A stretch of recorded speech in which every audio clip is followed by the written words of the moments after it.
I don't know what it is with California, man, but they are spiraling out of control. I'm sure there are a lot of positive stories in California about the world's biggest cookie or snowboarding on a beautiful mountaintop, but there's too much of the negative stories about the same thing: homelessness, drug use, human waste, and new diseases. And now we have a story from the New York Post. One that, you know what? I hate to say it, but I did laugh when I saw this. I wasn't laughing because I thought it's funny. I'm not laughing at the humor of a flesh-eating bacteria killing heroin addicts. I'm laughing at the absurdity of California just not getting this done. Laughter isn't always about enjoyment. I'm just laughing like I can't believe it. I cannot believe we're at this point where a flesh-eating bacteria linked to heroin use kills 7 in California. A flesh-eating bacteria. Yep. Now look, flesh-eating bacteria exists. It's all over the place, but California has a resurgence of all of these diseases. They're not solving their problems. This has opened the door to some conservative activists. One gentleman, I believe Scott Pressler is his name, has gone around and actually cleaned up various cities in this country, and it's created a great PR opportunity for conservatives and Trump supporters. Now, some people on the left have pushed back saying it's just a PR stunt. Don't care. I literally don't care. If your cities are so disgusting that people are dying of flesh-eating bacteria and there's drug addicts everywhere and there's human waste in the streets, then I welcome conservatives to do a PR stunt to clean that up. And I wonder why you didn't do the PR stunt to clean it up yourself. How is it that people who live in these cities don't actually clean this up, but it's going to be a Trump supporter from somewhere else doing a publicity stunt? I don't care. I'll tell you what, if I was going to put a scale of 1 to 10 of good moral behavior, I would say a 10 would be someone coming, cleaning it up, and then saying nothing and doing it in secret because they don't want anyone to know. It's not about, ego. I'd give it a 7 to somebody who did it as a stunt, because they're still doing it. But I will tell you one thing, the people who are complaining about it, who don't clean up their streets, yeah, you get a 1, like negative, okay? You are doing nothing. You are insulting those who are actually doing the work for whatever reason they're doing it. So no, you don't get to grandstand while people are dying of flesh-eating bacteria in your state. Let's read the story, because what I want to do here is I have something funny to show you. What do you think California is doing instead of solving these problems? Do you think that California is actually, rushing out the door to make sure that these flesh-eating bacteria and these new diseases are being curbed? No. And we'll get to it. They're going to ban flavored hookahs. What? Don't you got more important things to worry about than a hookah lounge where Shaquille O'Neal likes to taste flavored smoke? Oh, that's California for you. So let's read. A flesh-eating bacteria linked to the use of black tar heroin has killed at least 7 people over the past 2 months in San Diego County, authorities said. 9 people who injected black tar heroin, which is really bad, and seriously, guys, do not do this stuff, were hospitalized with severe myonecrosis, a soft tissue infection that destroys muscle, county health officials said Wednesday. Of the 7 who died, 5 were men, the 9 so 2 were women. Of the 7 who died, the 9 patients ranged from 19 to 57. Investigators are trying to determine the source of the heroin.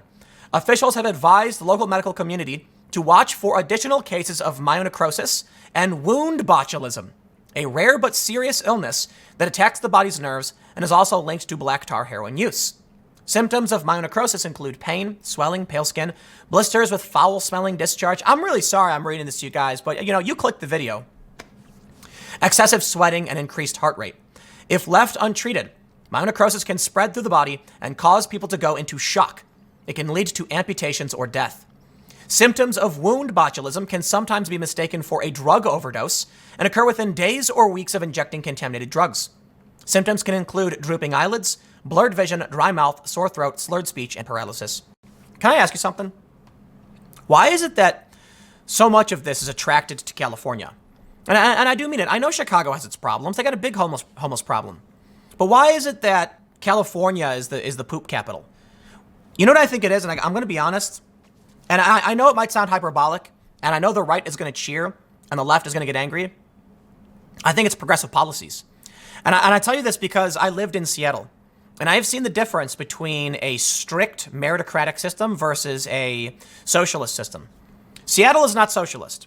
But Seattle has much more of a social safety net, and they're much more liberal in its application than other places I've been to. When I went to Seattle, this was 15 years ago, or was it 13 years ago? Yeah, 13 years ago, I think. I was broke. I made it there and I had but a handful of change. I was crashing with my brother in a really crappy house, trash all over the place. It was pretty gross. I had only a handful of change, so I went and bought some chips. The people at the gas station where I went noticed that I was paying with pennies and nickels, and the woman working there said, listen, we're going to be throwing away all of these breakfast sandwiches. It's like 11:30. I can just give you them. I'm going to put it in the trash, literally. They're about to expire. And she was like, do you want to just take them instead of spending what little change you had? And I was like, wow, that's really nice. Thank you. I ended up with like 7 breakfast sandwiches, and me and my brother got to eat a bunch of food. It was great. That was a good thing that they did, and I respect that. But something else happened. That was the good nature of the people in the city. What else happened was I was then informed that I could go to the Department of Health and Human Services, and I would be given a food card.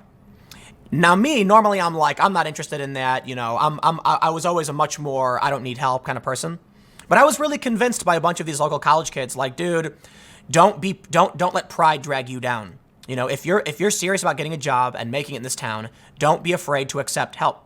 And so I said, it's okay. All right, I'll do that. I went there. They basically snapped their fingers and told me I get whatever I wanted. And I thought that was great. I was grateful. I ended up getting a job within a week working at a cafe, and then I didn't need any of those benefits anymore. This is one of the reasons why I'm pretty much a lefty kind of person. I've used benefits before, and they have saved my life. I've paid rent with unemployment benefits when I was fired from my job, and it allowed me the time and resources to not be homeless, but to go out and find a new job, which I've always done. I've always been a hard worker, but sometimes you need help. That's the system working at its best. But something bad happens then. There were people in this town who were attracted to it because they knew they could get whatever they wanted, and they wanted to be homeless. They would talk about riding the freight rails, making it to Seattle or the Pacific Northwest, where they would get free stuff, where there's a food bank every day, where the government is just willing to hand you whatever you need under a trusting assumption. While I can certainly respect the fact that I got help, I can also recognize the fact that it attracted people who had no interest in doing right by that system, of paying it back, of getting a job. No, they would come, extract resources, and then leave. This is why I think, partly, these big cities like New York, Chicago, Los Angeles attract this kind of behavior. Think about it. If you're a drug addict, okay, if you're an addict of any kind, and you know that California is offering up all of these benefits, why not go there? There are certain towns you can go. Well, they will arrest you and lock you up. You look at what's going on with Redding in Northern California, right? Redding wants to start forcefully, I'll just say it, interning the homeless. I know it might sound a bit hyperbolic, but no, like seriously, I did this video on it. They're talking about indefinitely detaining homeless people until they can prove self-sufficiency, which is a subjective and nebulous term, or understanding. So it's not all of California for sure, but there are certainly places that are not going to tolerate what you're doing. However, San Francisco, what are they doing? What are any of these towns doing to actually deal with the excess of drug use, of homelessness? They're doing nothing. Like I stated earlier, conservative activists are essentially weaponizing this to the benefit of Donald Trump. Now, I get it. The way I framed that, you might say it's not fair. No, it's fine. I'm taking that position on purpose to show you that even in the absolute worst case scenario, that Trump supporters are twirling their mustache laughing about how they're going to make Trump look good by cleaning up the streets. Okay, right? It shows you two things. I don't care why they're doing it. They did, and they deserve credit for doing it. And if that was their goal, to get credit, at least they did it, right? It's not the bastion of good-natured morality, but even if we assume ill intent, like personal gain, they still helped clean up these streets. It's amazing. And to see the people come out and thank these activists for doing it. You then look at what the people in this town are doing. They move. Too many homeless people showing up. Bye. They move to Colorado, they move to Arizona, they move to Texas, and they bring those policies with them. And it only gets worse. I would rather have 1 million self-serving, Trump-supporting activists pretending to do good than 1 million goody two-shoes who run when the going gets tough.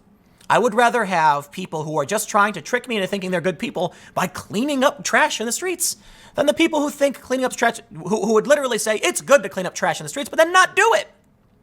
And this is what we get. There you go.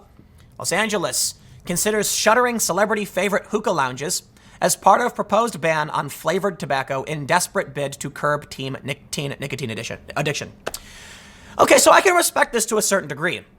However, I'm no fan of prohibition. I'm a rather libertarian individual. I lean a little bit, so I'll explain it now for those who are going to freak out. Yes, I am a left-leaning libertarian. People don't seem to understand this concept because you really got to look at the philosophy of economics and social policy.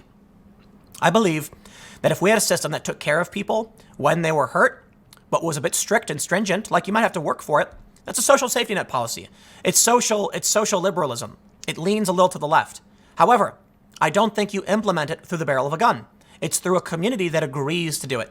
And you know what that means? I may go to my community and say, I propose we all pitch in $10 to help this person. And guess what? They can say no. And you know what? While I'm upset by it, I'm okay with it. Because I'm not the king of the world.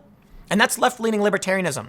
It's a desire to create some social safety nets, to create laws that can help protect marginalized people, but recognizing you can't force anybody to do it. So when I look at this, I'm sitting here thinking, for one, you can't start arresting homeless people. You can't just go out and ban hookahs. None of this solves any of the problems. It seems that they've combined two really dangerous things. People, well, it's more than two, but I'll say this. You've got surface level solutions. If kids are smoking, let's just ban hookahs. Like, that's going to stop kids from smoking, dude. They're going to keep smoking and they're going to figure it out, and it's going to make it more dangerous.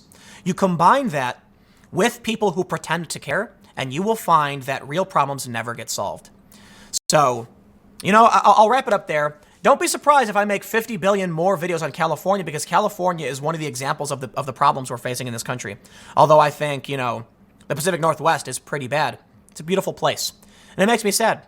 Seattle's beautiful, Portland's beautiful, Eugene's beautiful. They have great food and there are good people there. That's the problem. Being good to others, it can attract people who want to exploit you. And if you don't have real rules and you don't have a firm grasp on how you should limit certain goods, you will attract people who just come to your state to do drugs because they know that you will help them.